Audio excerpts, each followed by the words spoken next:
Friends, நீங்கள் எப்படி இருக்கீங்க? நல்லா இருப்பீங்க. நானும் நல்லா இருக்கிறேன். அப்புறம் உங்களுடைய ஆசீர்வாதத்துக்காக நானும் ப்ரே பண்ணிக்கிறேன். ஓகே ஃப்ரெண்ட்ஸ், அப்புறம் இன்றைக்கி நான் என்ன பண்ண போகிறேன்னா, கொத்தவரக்கான்னு சொல்லுவாங்களே, சீனி இறக்காம்பாங்க எங்கள் சைட்லாம். சென்னையில் கொத்தவரக்காய் சீனி இறக்கா அது மாதிரி ஒரு 1/2 கிலோ எடுத்துருக்கேன் பார்த்துக்கோங்க. எடுத்து நல்லா நறுக்கி அவிச்சு உப்பு போட்டு அவிச்சு நான் வச்சுருக்கேன். ஓகேங்களா? அதே மாதிரி அந்த சீனி இறக்காய் நீங்கள் ஆயும் போது எப்படி ஆயணும்னா, இந்த மாதிரி கீழே ஒரு 2 கோடு மாதிரி இருக்கும், அதை விட்டுங்க. அந்த பிகினர்லாம் சின்ன பிள்ளைகள்லாம் இருப்பீங்களா, அவங்களுக்குலாம் எல்லாருக்கும் தெரியும் சீனி இறக்காய் எப்படி முறிக்கணும்னு. இங்கே சேர்த்து நறுக்கி போட்டால் நறுக்குன்னு இருக்கும் தும்பு.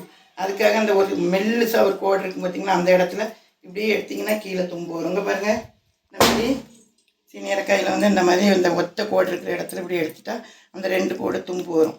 இந்த மாதிரி இவ்வளோ நீட்டத்துக்கு நல்லா நீங்கள் பண்ணி வச்சுக்கோங்க. ஓகேங்களா? அந்த மாதிரி முறிச்சு ஓகே, இப்படி முறிச்சு வச்சுக்கோங்க. இப்படி முறிச்சு இந்த பிகினர் இப்போ பொண்ணுங்கள்லாம் இருப்பீங்களா, அவங்கெல்லாம் இப்படி முறிச்சு வச்சுக்கோங்க. வச்சுட்டு இதான் முறிக்கிறது. ஓகே, இந்த மாதிரி அவிச்சு நான் எடுத்து வச்சுருக்கேன் உப்பு போட்டு. அதுக்கு தேவையான பொருட்கள் என்னதுன்னா, இதுக்கு ரொம்ப ஈஸி கொத்தவரக்காய்க்கு பார்த்துக்கோங்க.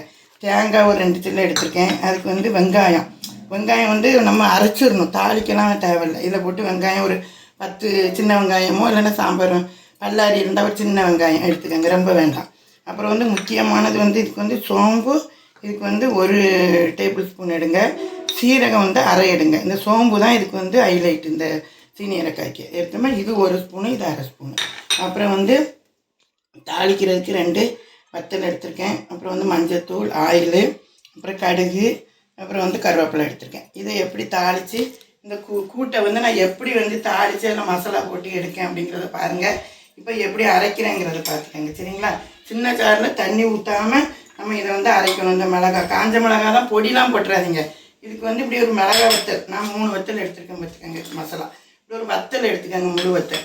சில்லிலாம் போட்டுறாதீங்க. சரிங்களா? இதை எப்படி அரைக்கன்னு பாருங்கள். நம்மளுக்கு 3 வத்தல் போதும்.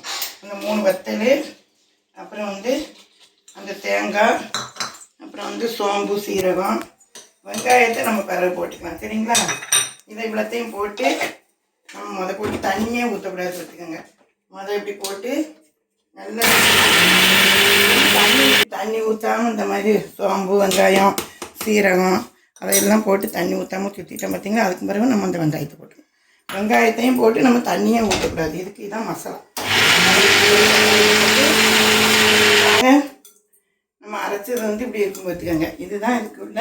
நம்ம இதுக்கு தாளிக்கெல்லாம் வெங்காயம் போட தேவை கிடையாது. இதில் வெங்காயம் போட்டு தேங்காய், வெங்காயம், சீரகம், சோம்பு இவ்வளவா அரைச்சிருக்கோம் பார்த்திங்களா. அதோட போட்டு நம்ம தாளிக்கணும். அதனால் வெங்காயம் தேவை கிடையாது. ஓகே, பார்த்துக்கோங்க. நம்ம அடுப்பை பற்ற வச்சுக்கலாம். ஓகேங்களா? அடுப்பை பற்ற வச்சுட்டு இந்த ஆயில் ஊற்றிக்கணும். இதுக்கு சீனி இறக்காய்க்கும் தேங்காய் எண்ணெய் யூஸ் பண்ணலாம். நான் இன்றைக்கி தேங்காய் எண்ணெய் தான் யூஸ் பண்ணுறேன். நீங்கள் என்ன நம்ம கடலை எண்ணெய், நல்லெண்ணெய், நம்ம வீட்டு எண்ணெய் எதை நம்மளாலும் ஊற்றிக்கலாம். ஓகேங்களா? இது நல்லா உப்பு போட்டு இந்த மாதிரி நல்லா அவிச்சிருக்கேன். இதில் உப்பு போட்டு அவிச்சிட்டேன். இப்போ நம்ம மசாலா போட்டு கிண்டிட்டு அப்போ நம்ம கூட்டுக்கு இது ரச சாப்பாடு, தயிர் சாதம், கீரை குழம்பு, அப்புறம் தண்ணி பருப்பு குழம்பு, சாம்பார், இதெல்லாம் அந்த புளிக்குழம்பு, கருவாட்டு குழம்பு, மீன் குழம்புக்குலாம் இது நல்லா இருக்காது.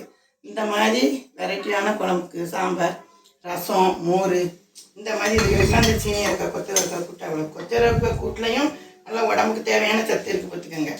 அதனால் கொத்தவரக்காயும் வாரத்தில் ஒரு நாள் வாங்கி நமக்கு நல்லா க்ளீனாக வச்சு பாருங்கள். கடுகு நம்பர் போட்டுக்கலாம். ஓகேங்களா?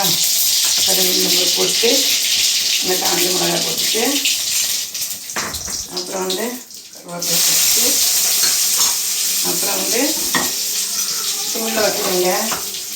இப்படி ஆன உடனே இப்போல்லாம் நம்ம என்ன பண்ணணும், நான் உங்கள்கிட்ட சொன்னேன் பார்த்தீங்களா, அந்த மசாலா வெங்காயம்லாம் தேவையில்லை. இந்த காய்க்கு நம்ம இப்படி வதக்கணும். எண்ணெய் பொரியிறது வரைக்கும் இந்த மாதிரி நம்ம சோம்பு எல்லாம் போட்டுருந்தோம் பார்த்தீங்களா. இதை நம்ம அடுப்பை ஏற்றிட்டேங்க. ஏற்றி அப்படியே இந்த மஞ்சத்தூள் கொஞ்சம் மஞ்சத்தூள் நல்லா 1/2 டீஸ்பூன் போடுங்க. ஓகேங்களா? அப்படி போட்டுக்கோங்க. போட்டு நல்லா லைட்டாக பாருங்கள். இந்த மாதிரி நம்ம இதை நல்லா அந்த வெங்காயம், தேங்காய், சோம்பு, சீரகம் எல்லாம் போட்டுட்டு இந்த மாதிரி நம்ம அடியே பிடிக்காது பார்த்துக்கோங்க. இது ஊற்றி இதை இதெல்லாம் காய போட்டு இது பண்ணுறது சும்மா மிக்ஸ் பண்ணுறது தான். மசாலா இதில் உங்களுக்கு நல்லா வாசனை கொடுத்து இந்த மாதிரி ஒரு சீனியருக்கா நீங்கள் வச்சு சாப்பிட்டு பாருங்கள் எப்படி இருக்குன்ட்டு. அது மூலம் நீங்கள் சொல்லுவீங்க. நீங்கள் எப்படி வைக்கிறீங்க தெரியல. நான் போன மெத்தடில் நீங்கள் பிக்னர் பொண்ணுங்களா எல்லோரும் இந்த மாதிரி வைக்கணும்னா ஆண்டி எப்படி வச்சுருக்கேன்றதை பார்த்து வைங்க. ஓகேங்களா? கொத்தவரக்காய் பொரியல் வச்சு வெறும் சாதத்தில் நம்ம போட்டு சாப்பிட்டாலே நல்லாயிருக்கும். வெறும் சாதத்தில் கொத்தவரக்காய் போட்டு சாப்பிடுங்க, அது நல்லாயிருக்கும். கொத்தவரக்காய் காய் ஒரு நல்ல ஒரு காய். இப்போ நம்ம இதை நல்லா வதக்கணும். பாருங்கள், நல்ல மசாலா இப்படி வச்சோம். உங்களுக்கு அடி பிடிக்காமல் அப்படியே சோம்பு சீரக வாசம் அப்படி அடிக்குது. ஒரு தடவை நீங்கள் கண்டிப்பாக வச்சு பார்த்துட்டே சொல்லுங்கள். இப்போ நம்ம காயை அடித்து நல்லா வச்சுருக்கோம் பார்த்தீங்களா? அடி பிடிக்காமல் காயை காய வைக்கிறது நறுக்கி கொஞ்சம் கல் போட்டு அந்த காய்க்கு மேலே தண்ணி இருக்கிற மாதிரி வச்சு இந்த அடியில் பிடிக்காமல் கரெக்டாக அமைஞ்சிடும். அப்போ நீங்கள் எடுத்து கொட்டி வச்சுக்கணும். நம்ம அந்த மசாலா நம்ம அவிச்சு வச்சது எல்லாம் பாருங்கள் இப்படி போட்டு மசாலா நம்ம அப்படி கிண்டிடுறோம் பார்த்தீங்களா? அதுக்கு முறை நம்ம அவிச்சு வச்ச காயை போட்டு நம்ம கிண்டுறது தான். சீனியரக்காய் கொத்தவரக்காய் பேர் போட்டு கிண்டுறது தானே தவிர அப்படி பாருங்கள் அந்த மஞ்சள் தூள் போட்டு அந்த வெங்காயம் எல்லாம் சேர்ந்து எப்படி இருக்கு பாருங்கள். அதே மாதிரி நல்லா எப்படி அவிஞ்சிருக்குன்னு பாருங்கள். இந்த மாதிரி நல்லா அவிஞ்சிருக்கும் பார்த்துக்கோங்க. இப்படி அவிஞ்சு சாப்பிடும்போது எல்லா சாதத்துக்கு வச்சு நல்லாயிருக்கும். நம்ம இது மாதிரி கிண்டிட்டு அடுப்பை ஆஃப் பண்ணிடலாம். ஓகே, இதெல்லாம் எடுத்து போட்டுட்டு எங்கள் ஊர்லலாம் பார்த்தீங்கன்னா அப்படி சட்டியில் கொஞ்சம் இப்படி போட்டு அந்த சட்டியில் இருக்கிற மசாலாவில் இந்த பாவக்காய் இந்த மாதிரி சீனியரக்காய் இப்படி சில இதுகள்லாம் நம்ம அப்படி மீன் குழம்பு கருவாட்டு குழம்புலாம் சட்டியில் விரகி இப்படி சாப்பிட்டோன்னா பாருங்கள். இந்த மாதிரி வச்சு இப்படி வச்சு சட்டியில் விரகி உருண்டை பிடிச்சி சாப்பிட்டாலும் ருசியாக இருக்கும். நீங்களும் பிள்ளைகளுக்கு இந்த சட்டியை வேஸ்ட் ஆக்காமல் கொஞ்சம் காய் இருக்கும்போது நல்லா போட்டு கிண்டி அந்த மாதிரியும் சாப்பிட்டுக்கலாம். அதெல்லாம் எங்கள் ஊரில் நாங்கள் அப்படி சாப்பிடுவோம். ஓகே ஃப்ரெண்ட்ஸ், இப்போ இது எப்படி இருக்குன்னு பார்ப்போம். வச்சு கொத்தவரக்காய் அதுலேயும் சாப்பிட்டு பார்த்தேன், நல்லா இருந்துச்சு. சாதத்தில் போட்டு அப்படி சட்டியில் சாப்பிடுங்க. அப்புறம் வச்ச கொத்தவரக்காய் உப்பு காரம் அதெல்லாம் சூப்பராக இருக்குது. உப்பு காரம் இந்த மாதிரி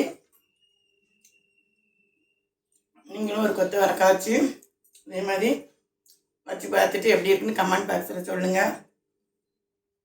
அப்புறம் என் சேனலுக்கு ஷேர் பண்ணுங்கள், லைக் பண்ணுங்கள், சப்ஸ்கிரைப் பண்ணுங்கள். இந்த காய் நல்ல சத்தான கொத்தவரக்காய் காய் கூட்டு இப்படி வச்சு சாப்பிடுங்க. Okay, by.